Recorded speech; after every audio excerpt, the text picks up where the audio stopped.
제가 요즘에 잠도 잘 못 자고 밤에도 누워서 계속 눈물만 흘려요. 왜 이렇게 마음이 허한지.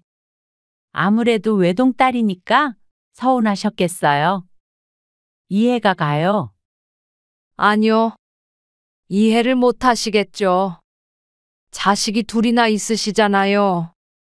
사돈은 아들 결혼시키면서 어떤 심정이실지 모르겠는데요. 솔직히 저는 강도한테 제 딸을 강제로 뺏긴 기분이에요. 네? 강도요? 그게 제 솔직한 심정이에요. 아니, 제 아들이 싫다는 사람 억지로 꿰어내서 결혼시킨 건가요? 본인들이 좋아서 2년 동안 연애하다가 결혼하겠다고 한 거잖아요. 제 말은 그런 게 아니고요. 그런 게 맞든 아니든 지금 이 자리에서 제 아들 보고 강도라고 하는 게 맞는 건가요? 너무한 거 아니에요? 오늘 이야기 속 주인공은 59세 박용선 씨입니다. 그리고 그녀의 아들과 예비 며느리에 관한 이야기입니다. 박 씨는 자식 하나 결혼시키는 게 왜 이렇게 어려운가 싶었습니다. 다들 이런 과정을 통해서 결혼을 시키는 것인가 궁금하기까지 했죠.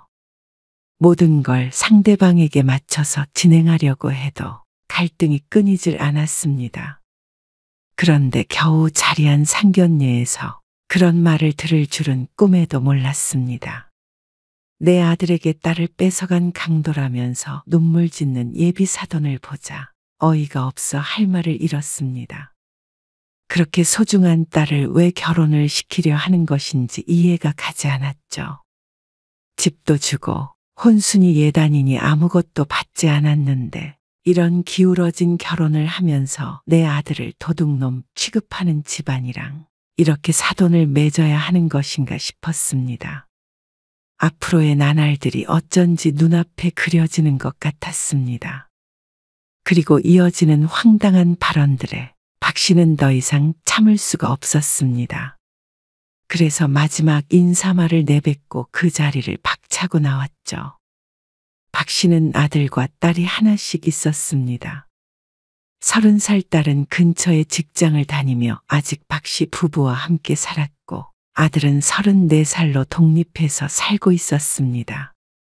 아들은 예전에 박 씨 부부가 살던 박 씨 명의의 아파트에 거주했는데 아들의 직장과 워낙 가까워 아파트를 팔지 않고 아들에게 살게 했던 것이었죠. 아들과는 따로 살지만 그래도 2주에 한 번 정도는 만나서 가족끼리 외식도 했습니다. 아들도 딸도 모난 구석이 없어서 화목했습니다. 엄마, 아빠 시간 되는 주말에 내 남자친구 소개시켜 줄게. 정말? 혹시 결혼 얘기 하려는 거 아니지? 에이, 아직 만난 지 얼마 안 됐는데 뭘. 그냥 같이 밥만 먹으려는 거야. 딸도 이제 30이라 혹시나 하는 마음에 물었습니다. 그런데 말없이 함께 식사하고 있던 아들이 입을 열었습니다. 사실 제가 그 말씀 드리려고 오늘 뵙자고 한 거예요. 무슨 말? 결혼? 네. 희민이랑 결혼 얘기 오가고 있어서요. 정말이야? 남편도 놀라서 물었습니다. 둘 다 30이 넘었고 만나는 사람들이 있었으니 당연히 누구든 곧 소식이 있을 거라고 생각했습니다. 그래도 첫 결혼 소식이니만큼 놀라긴 했죠.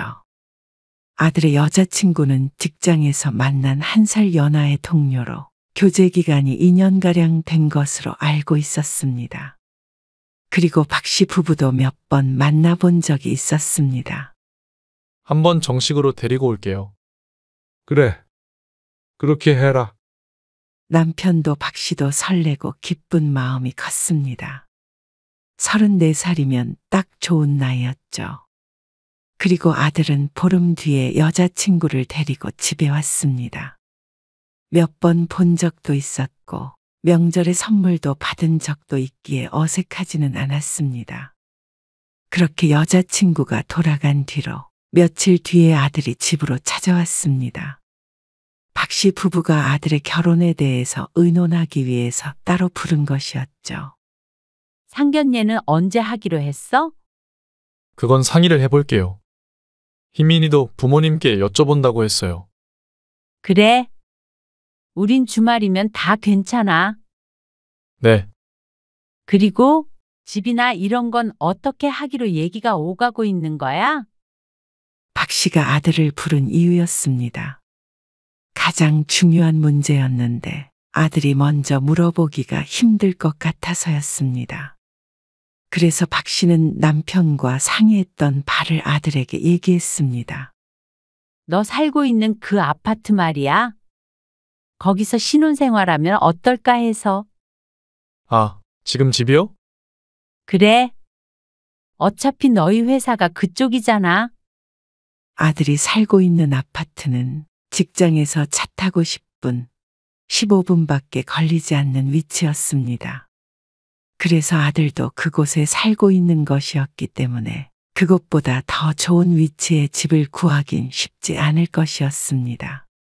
그리고 아이를 키우기에도 작지 않은 평수였기 때문에 결혼 선물 겸 그 집을 주면 좋겠다 싶었죠. 정말요? 그 집을 주신다고요? 아들이 놀라서 되물었습니다. 그러자 박 씨가 흔쾌히 대답했죠. 그래. 식 올리면 명의는 네 앞으로 바꿔줄게. 현재 박 씨의 앞으로 되어 있는 아파트이기 때문에 증여를 해줄 생각이었습니다. 사내 부부니까 직장 가까운 게 최고잖아. 그건 그렇죠. 살던 집이라지만 아주 오래된 아파트도 아니었고 집값도 올라서 충분한 지원이 될 것이라고 생각했습니다. 그리고 아들도 무척 좋아했습니다. 감사해요. 진짜 잘 살게요. 연신 고맙다고 하는 아들을 보니 박 씨 부부도 흐뭇했습니다. 나중에 들으니 아들의 여자친구인 희민도 굉장히 좋아한 듯 했죠. 그리고 얼마 안 돼서 상견례 날짜가 잡혔습니다. 그날 괜찮으세요? 괜찮아? 토요일 저녁이지? 네. 맞아요. 알았어. 수정이한테는 엄마가 얘기할게. 딸에게도 주말에 시간을 비워두라고 해야 했습니다. 그런데 아들이 머뭇거리더니 물었습니다. 근데 상견례 장소 말이에요. 아, 어디에서 하기로 했어? 희민이 부모님 사시는 곳 근처에서 해도 될까요? 아, 멀리서 사신다고 안 했나? 그렇게 먼 건 아니고요. 한 1시간 정도 걸리죠. 그래. 상관없어. 네. 그러면 그쪽으로 알아볼게요. 상대 부모님을 제외하고는 전부 이쪽 지역에서 살고 있기에 이 근처에서 하는 게 합리적인 듯 보였지만 아들이 그렇게 말한 데에는 이유가 있을 것이라고 생각했습니다. 그래서 박 씨 부부도 별말 없이 그러자고 했습니다. 아들의 말대로 한번 오가기에 아주 먼 것도 아니었으니 말이죠. 그런데 상견례 날이 다가와 가는데 아들이 또다시 연락을 해왔습니다. 이 시간에 웬일이야? 상의드릴 게 있어서요. 무슨 일? 그 아파트 말인데요. 제가 지금 살고 있는 집 말고 다른 곳에다가 집을 얻었으면 해서요. 어? 왜? 박 씨가 의아하단 듯이 물었습니다. 이미 명의를 넘겨주기로 되어 있었는데 갑자기 다른 지역으로 가겠다는 아들. 왜? 거기보다 가까운 곳으로 가게? 아니요, 그게 아니고요. 아들이 쉽게 말을 꺼내지 못했습니다. 왜 그러는데? 그 집 싫다 그래? 아, 그래서 그런 건 아니고요. 어디로 가려고? 그러자 아들이 내뱉은 지역이 익숙했습니다. 거기 희민이 부모님 사시는 곳 아니야? 아, 네. 맞아요. 희민이가 부모님 근처에서 살고 싶다고 해서요. 하지만 며칠 전 상견례 장소를 들어서 내비게이션을 찍어봤지만 박 씨의 집에서 1시간가량 걸렸습니다. 그러면 위치상 아들네 회사에서는 그 이상 걸릴 것이 분명했죠. 너무 멀어지는 거 아니야? 박 씨가 걱정스럽게 물었습니다. 다른 곳에 사는 것이야 문제될 게 없지만 위치가 너무 불편할 것 같았습니다. 거기에서 어떻게 매일 출퇴근을 해? 빨리 가면 1시간 정도면 가니까요. 1시간이 짧은 시간이야? 출퇴근 시간엔 더 걸릴 텐데. 근데 희민이가 꼭 거기에 살고 싶다고 하니까. 아들의 여자친구가 강력하게 원한 듯 했습니다. 아들도 먼 것을 모를 리 없었는데 이렇게 묻는 걸 보니 이미 둘은 상의를 끝낸 것 같았습니다. 그래서 지금 살던 집을 팔고 그 돈으로 그쪽에 집을 사는 게 어떨까 해요. 받은 데가 있는 거야? 아, 거기 새로 지은 아파트가 있는데요. 그러면서 설명하는 아파트는 신축에다가 평수도 아들이 사는 곳보다 컸습니다. 확인해 보진 않아서 모르겠지만 아파트 가격은 비슷하긴 할 것 같은데 돈이 조금 더 들지도 몰랐습니다. 그리고 살던 아파트가 그렇게 금방 팔리는 것이 아니기에 마음에 걸리는 것들은 많았습니다. 하지만 꼭 거기서 살고 싶다는데 이래라 저래라 할 순 없었뿐이다. 그래. 너희가 살 집이니까 너희 편한 대로 해. 부동산에 일단 집 내놓을게 그러면 팔리면 그 돈 보태서 너희가 원하는 집으로 사줄게. 정말요? 그러면 희민이한테도 그렇게 말할게요. 감사해요. 아들은 한시름 놓았다는 듯이 안심한 말했습니다. 그런 걸 보니 박 씨가 반대할 줄 알았던 모양이었습니다. 하지만 거기까지는 박 씨도 아들이 원하는 대로 하는 게 맞다고 생각했습니다. 어쨌거나 집을 주기로 했으니 그 선에서 어딜 가든 아들네가 알아서 하는 문제였습니다. 살다가 불편하면 어련히 알아서 이사를 할까 싶었죠. 그리고 희민이랑 얘기를 좀 해봤는데요. 예물이나 예당 같은 거는 생략하는 게 어떨까 해요. 결혼식도 너무 거창하기는 말고요. 조금 간소화해서 하려는데 어떠세요? 그래? 요즘 그렇게들 많이 한다더라. 네. 결혼 비용도 많게는 1억 가까이 드는 경우도 있다고 하는데 쓸모없는 것 같아서요. 그건 그렇지.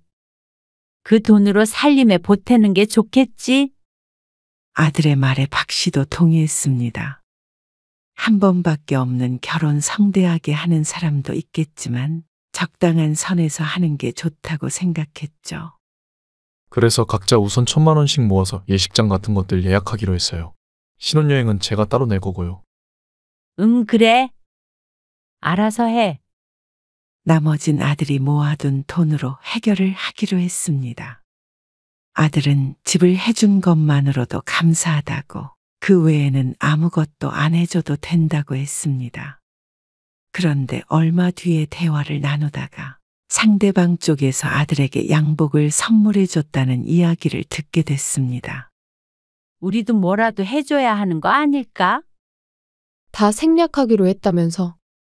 딸에게 묻자 딸도 고개를 갸웃했습니다. 그래도 그쪽에서 줬으면 우리도 가만히 있기는 좀 그렇겠지? 그렇지? 그럼 가방 같은 거라도 하나 사주면 되지 않을까? 명품 가방 같은 거? 가방은 너무 비싼가? 오빠 양복은 100만 원 정도 하는 것 같던데? 가방은 얼마 정도 하는데? 글쎄, 200만 원에서 비싸면 500만 원 정도 하지 않나? 에이, 비싸긴 하다. 그럼 그냥 팔찌 같은 거 줘. 하지만 그쪽에서 100만 원짜리를 줬다고 해서 가격을 맞춰서 주는 것은 너무 인정머리가 없는 것 아닌가 싶었습니다. 그래도 너무 다 생략해서 서운해할까봐 좀 그랬는데. 차라리 잘 됐어. 박 씨는 아들을 통해서 예비 며느리에게 500만 원을 보냈습니다. 예물로 좋은 가방을 하나 사라고 말이죠. 그리고 얼마 뒤에 만나게 된 아들에게 물었습니다. 결혼 준비 잘 돼가? 네. 지금 직장 알아보고 있어요. 그래도 시간이 조금 있잖아. 지난번에 너희 직장 동료가 결혼했다는 거기 있잖아. 엄마도 저번에 가보니까 좋던데. 거기도 한번 봐봐. 아, WS 웨딩홀이요? 그래. 거기 음식도 정말 괜찮더라. 근데 저희 알아보고 있는 예식장이 희민이네 집 근처라서요. 아, 그래? 결혼식도 그쪽에서 하게? 무언가 계속 끌려가고 있다는 생각은 들었습니다. 신혼생활도, 상견례도, 결혼식도 모두 그쪽에서 한다는 것이 조금 이기적이라고 느껴졌습니다. 아들이나 예비 며느리의 현재 거주지가 이쪽이고 직장도 이쪽인데 어째서 그곳에서 결혼식을 올리겠다는 것인지 이해는 가지 않았죠. 그렇지만 박 씨는 알아서 하라고 했습니다. 별것 아닌 문제로 참견해서 중간에서 아들을 곤란하게 만들고 싶지 않았습니다. 그래. 너희가 알아서 잘하겠지? 근데 희민이는 가방 예쁜 거 샀어? 무슨 가방을 샀다는 소리가 없어서 물었습니다. 그런데 아들이 엉뚱한 소리를 했습니다. 아, 가방 안 사고요. 결혼식 비용이 보탠데요. 뭐? 1,000만 원씩 내기로 한 그거? 네, 그럼 1,500만 원을 낸다는 거야? 아니요. 그건 아니죠. 그것까지 해서 1,000만 원이에요. 아들은 가방을 안 사고 결혼 비용에 보태는 것을 개념 있다고 생각하는 모양이었지만 박 씨의 생각은 조금 달랐습니다. 엄연히 예물을 사라고 준 돈인데 그걸 자신이 내야 할 결혼 자금으로 쓴다는 게 상식적으로 이해가 가지 않았습니다. 그러면 결국엔 박 씨 쪽에서 1,500만 원을 내고 상대방은 500만 원을 낸 것이나 마찬가지 아닌가 싶었습니다. 하지만 아들은 어차피 준 돈이니 결혼자금에 보태든 가방을 사든 똑같은 거 아닌가 하고 오히려 이해가 안 간다는 듯이 말했습니다. 박 씨는 자신이 잘못 생각하고 있나 싶어서 딸에게 물었더니 딸도 박 씨와 같은 말을 했습니다. 그러면 원래 내야 할 1,000만 원은 낸 상태에서 500을 더 보태야 하는 거 아닌가? 박 씨도 그렇게 생각했습니다. 결혼자금에 보태라고 준 돈이 아니니 말이죠. 좀, 그러네. 딸도 그런 것에 크게 신경 쓰는 성격이 아니었는데도 떨떠름한 표정을 지었습니다. 오빠가 좀 호구 같은데? 그 말에 박 씨는 피식하고 웃었습니다. 박 씨도 속으로 같은 생각을 하고 있었기 때문이었습니다. 그런데 그거 다 맞추는 우리도 호구 같네. 솔직히 끝난 얘기지만 집 문제도 좀 그랬잖아. 딸이 무슨 말을 하는지 이해했습니다. 딸도 당시엔 아무 말 하지 않았지만 의아하게는 생각한 모양이었습니다. 굳이 그쪽으로 이사를 하겠다는 것도 너무 이기적인 거지. 그리고 살던 집을 주겠다고 그런 건데 꼭 집을 맡겨놓은 것처럼 집을 팔아라 말아라 하는 것도 그렇고. 오빠는 질질 끌려가기만 하네. 사실 박 씨 부부도 말로 표현만 안 했다 뿐이지 딸과 같은 심정이긴 했습니다. 한두 번이면 모르겠지만 계속해서 이러니 기분이 그리 좋지만은 않았죠. 그래도 어쨌거나 가방을 사든 결혼자금에 보태든 우리 손 떠난 돈이니까 알아서 하라고 둬야지. 그 뒤로도 이것저것 자잘한 일들이 많았습니다. 혼수도 새로 들이지 않고 아들이 쓰던 가구를 그대로 쓰겠다고 했을 때도 그러려니 했습니다. 결혼을 엎어버리지 않을 이상은 서로 맞춰가는 수밖에 없었습니다. 그런데 모든 건 다 참을 수가 있었습니다. 하지만 더 이상 참을 수 없는 일이 상견례에서 벌어지게 되었죠. 상견례 당일, 박 씨 부부는 딸과 함께 약속 장소로 갔습니다. 그리고 도착한 지 얼마 안 됐을 때 아들과 예비 며느리 그리고 예비 사돈네가 도착했죠. 안녕하세요. 처음 뵙겠습니다. 네. 안녕하세요. 서로 인사를 나누고 앉았는데 어쩐지 상대 부모의 안색이 어두워 보였습니다.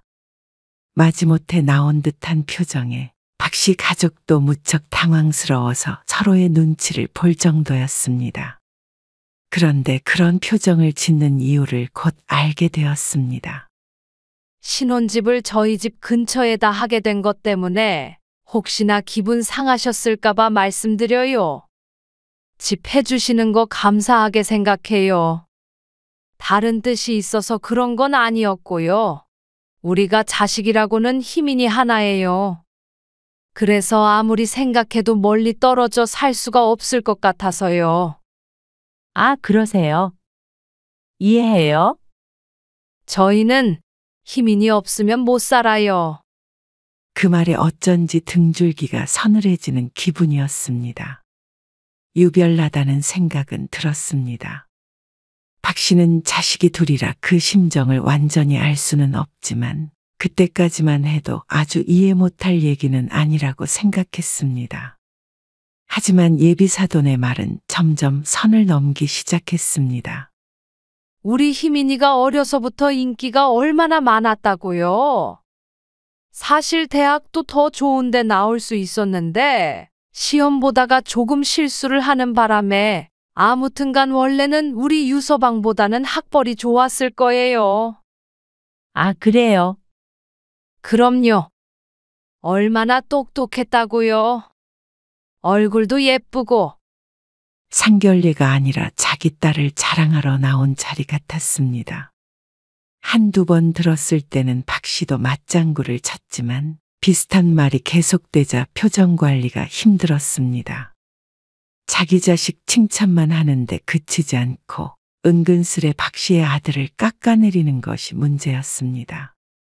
사실 우리 딸이 몇 년은 더 있다가 결혼할 줄 알았거든요. 그래서 예전에 아는 사람이 변호사랑 중매를 선다길래 제가 결혼은 아직 멀었다고 거절을 했지 뭐예요. 그 말에 기가 막혀 입을 벌리고 있자 바깥사돈이 헛기침을 했습니다. 예비 며느리는 민망한 표정은 짓고 있었지만 그것뿐이었습니다. 상대 아버지의 헛기침 소리에 여자는 호호 웃었습니다. 말이 그렇다는 거예요. 아무튼간 이렇게 갑자기 결혼이 진행될 줄은 몰랐어요. 아, 그러세요. 그래도 결혼할 나이가 되긴 했죠? 예비 며느리의 나이도 33이었습니다. 아들과 1살 차이였으니 그렇게 갑작스러운 나이도 아니었죠. 나이가 중요한 게 아니고 이래저래 서운하다 이거죠. 무엇이 그렇게 서운한지는 몰랐지만 박 씨도 할 말이야 많았습니다. 집을 팔고 새로운 집으로 가겠다고 했을 때 상대방 쪽에서도 얼마 정도는 보태겠다고 할 줄 알았습니다. 이미 집을 주겠다고 했으니 받을 생각은 없었지만 그게 인지상정이 아닌가 싶었습니다. 그런데 500만 원으로 딸을 결혼시키면서 변호사와 박 씨의 아들을 비교해가며 뭘 그리 아쉬워하고 섭섭해하는지 몰랐습니다. 설령 그런 마음이 들더라도 이 자리에서 할 말은 아니지 않나 싶었죠. 그런데 이어지는 말에는 박 씨도 놀랄 수밖에 없었습니다. 제가 요즘에 잠도 잘 못 자고 밤에도 누워서 계속 눈물만 흘려요. 왜 이렇게 마음이 허한지. 그리고 그 말을 하면서 여자는 실제로 울기까지 했습니다. 기가 막혔지만 이 상황을 어떻게 해야 할지 몰라 얼떨결에 위로의 말을 건넸습니다. 아무래도 외동딸이니까 서운하셨겠어요. 이해가 가요. 아니요. 이해를 못 하시겠죠. 자식이 둘이나 있으시잖아요. 사돈은 아들 결혼시키면서 어떤 심정이실지 모르겠는데요. 솔직히 저는 강도한테 제 딸을 강제로 뺏긴 기분이에요. 네? 이 여자가 무슨 말을 하고 있는지 얼른 머릿속에 입력이 되지 않았습니다. 자신이 잘못 들은 게 아니라면 박 씨의 아들에게 강도라고 한 모양이었습니다. 강도요? 그게 제 솔직한 심정이에요. 그 말에 박 씨는 기가 찬 웃음을 내뱉었습니다. 하지만 결코 유쾌한 웃음은 아니었죠. 아들을 쳐다보자 아들도 역시 놀란 듯 했습니다. 이런 말을 들을 줄은 몰랐던 것이었겠죠. 아들뿐만이 아니라 남편도 딸도 불쾌한 표정을 짓고 있었습니다. 이런 소리에도 가만히 있으면 딸의 말처럼 호구의 바보였습니다. 다른 건 몰라도 내 아들 보고 강도라고 하는 소리에 참을 수는 없었습니다. 아니, 제 아들이 싫다는 사람 억지로 꿰어내서 결혼시킨 건가요? 본인들이 좋아서 2년 동안 연애하다가 결혼하겠다고 한 거잖아요. 제 말은 그런 게 아니고요. 그런 게 맞든 아니든 지금 여기서 그런 소리를 하는 게 맞는 거예요? 박 씨의 말에 여자는 오히려 자기가 더 억울하다는 듯이 말했습니다. 그것 보세요. 이해 못 하실 거라고 했잖아요. 자식은 딸 하나뿐인데 솔직히 도둑한테 딸 뺏기는 심정이에요. 나중에 따님 결혼시키면 제 심정 아시겠죠? 그렇게 따지면 박 씨는 아들을 뺏기는 것 아닌가 싶었습니다. 그만큼 서운하다는 거죠. 아까도 말씀드렸지만 우리 딸이 보통 딸이 아니에요. 정말 곱게 키웠고요. 너무 효녀에다가 둘도 없는 잘난 딸이에요. 그 밖에 찬양의 말이 떠오르지 않아 답답한 눈치였습니다. 물론 그러니까 그렇게 남자들이 줄을 섰었겠죠. 그래도 우리 희민이가 좋다는 사람이랑 결혼시켜야죠. 어떻게 부모가 자식을 이기나요? 이보세요. 딱 거기까지만 듣고 박 씨는 자리에서 일어났습니다. 들고 있던 컵도 쾅 소리 나게 테이블 위에 올려두었습니다. 그러자 본인이 하는 말에 심취해 있던 여자가 정신을 차린 듯 박 씨를 바라보았습니다. 네? 그렇게 서운하면 결혼을 시키지 말고 영원히 끼고 사세요. 뭐라고요? 지금 저한테 한 소리예요? 네. 저도 귀하게 키운 내 아들 경우 없이 강도 취급하는 사람들한테 주고 싶지 않습니다. 저기요. 저기고 여기고 부디 아무한테도 도둑질 당하지 마시고 평생 같이 사세요. 알겠어요? 그리고 뒤에서 뭐라고 떠들어대든 신경 쓰지 않고 혼자 일어나서 식당을 나와버렸습니다. 남편과 딸도 급하게 짐을 챙기는 것 같은데 그걸 기다려줄 만큼 마음이 여유롭지 않았습니다. 천불이 나고 있는 속을 달래며 빠르게 걷고 있는데 뒤에서 누군가 뛰어오는 소리가 들렸습니다. 어머님, 정말 죄송해요. 저희 엄마가 너무 섭섭해서 그러신 거예요. 어머님이 이해해 주세요. 죄송합니다. 아들의 여자친구가 연신 고개를 숙이며 사과했습니다. 하지만 그런다고 마음이 풀릴 리가 없었습니다.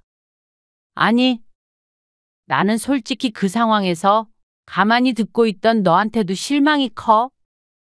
어머님, 그런 게 아니고요. 괜히 끼어들면 결혼한 다음에도 그럴 거 아니니? 그럴 리가요. 그럴 리가 없으면 지금은 왜 아무 말도 안 했어?